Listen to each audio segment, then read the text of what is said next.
આપ જોઈ રહ્યા છો CNCT ગુજરાત। યુસુફ પઠાણ ઉર્ફે તેની નામનો ગુનેગાર જે પોલીસને કચડવાનો પ્રયાસ કરે છે તેની પોલીસ દ્વારા અટકાયત કરી ધરપકડ કરવામાં આવે છે। સ્કોર્પિયો કારમાં તેની નામનો આ તોફાની પોલીસ અધિકારીને અવરચંડાઈ બતાવવા જાય છે, પરંતુ પોલીસ આ તેણીને એવો સીધો કરે છે કે તમામ તોફાનો કરવાના રસ્તા બંધ કરી દેવામાં આવે છે। સુરતમાં તેની નામનો બુટલેગર ઉપર ઘણા બધા કેસો ચાલે છે અને જેમાં ગેમ્બલિંગ, દારૂની હેરાફેરી કરવી, દારૂનું વેચાણ કરવું તે તેનો મુખ્ય ધંધો છે અને તેના નામે ઘણા બધા ગુનાઓ પણ અગાઉ પણ નોંધાયેલા છે। પરંતુ પોલીસ અધિકારીએ આ તેણીને પકડીને પોલીસની તાકાતનો નમૂનો બતાવી આ તેણીને ચાલી પણ ન શકે તેવી હાલતમાં કરીને મૂકી દીધો હતો। વધુ વિગત આપણે ઉચ્ચ અધિકારીથી મેળવીએ। Bureau chief, CNCT Gujarat, Patan.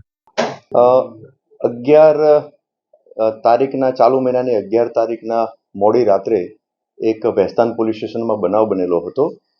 Bhestan police સ્ટેશનમાં એક આરોપી વિરુદ્ધમાં એટેમ્પ્ટ ટુ મર્ડરનો એક કેસ દાખલ થયેલો છે।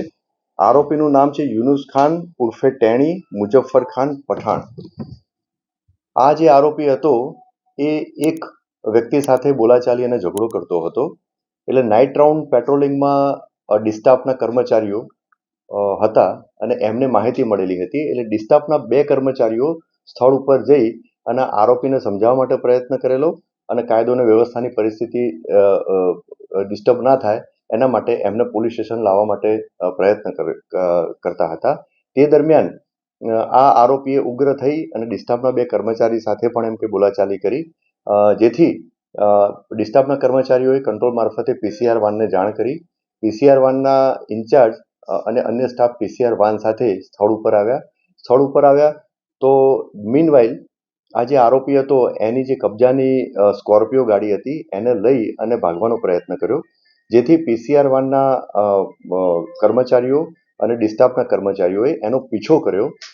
જે જગ્યાએ આ બનાવ બન્યો હતો, બોલાચાલીનો બનાવ બન્યો હતો, ત્યાં રોડ ઉપર 2 થી 3 રાઉન્ડ જે સ્કોર્પિયોના આરોપીએ ચક્કર લગાવ્યા। એની પાછળ PCR વાન પણ એને પકડવા માટે અને એને રોકવા માટે એની પાછળ PCR વાન જતી હતી અને પછી આરોપીએ PCR વાનને 2 વખત ટક્કર મારી, એક આગળના ભાગેથી અને પછી એક આરોપીએ એની પાછળ જઈ અને રિવર્સ કરી અને ફરીથી પાછળની ભાગે ટક્કર મારી।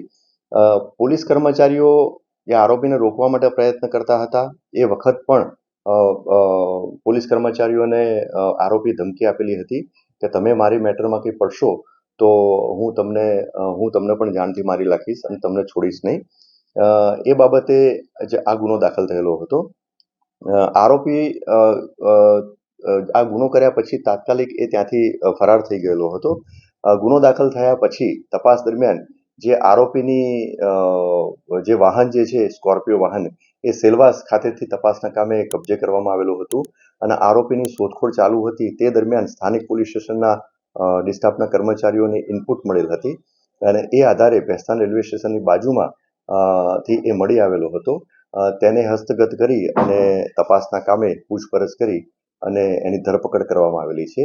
તપાસ દરમિયાન આરોપી વિરુદ્ધમાં બોડી ઓફેન્સીસ, પ્રોહિબિશનના અને ગેમ્બલિંગના ગુના પણ દાખલ થયેલા છે અને જે તે વખતે બનાવ બન્યો અને જેની સાથે આ આરોપીએ જે માથાકૂટ કરેલી હતી, બોલાચાલી કરેલી હતી, એણે પણ ભેસ્તાન પોલીસ સ્ટેશનમાં ફરિયાદ આપેલી છે। તો એ બાબતે પણ કાર્યવાહી ચાલુ છે। આરોપી દ્વારા કયા કારણોસર બોલાચાલી કરવામાં આવી? આરોપીની ભત્રીજી હતી, એને જે આરોપી સાથે જેને બોલાચાલી થયેલી હતી એ જેની સાથે બોલાચાલી થયેલી હતી આરોપીને એવું હતું કે એની ભત્રીજીને એ વ્યક્તિ એને છેડતો હતો અને એને હેરાન કરતો હતો। એટલે આરોપીએ આ જ કારણે એની સાથે બોલાચાલી કરેલી અને એને માર પણ મારેલો હતો। એ ગાડીની હજુ તપાસ ચાલુ છે અને એ તપાસ દરમિયાન જે કંઈ હકીકત નીકળશે આપની સમક્ષ શેર કરવામાં આવશે।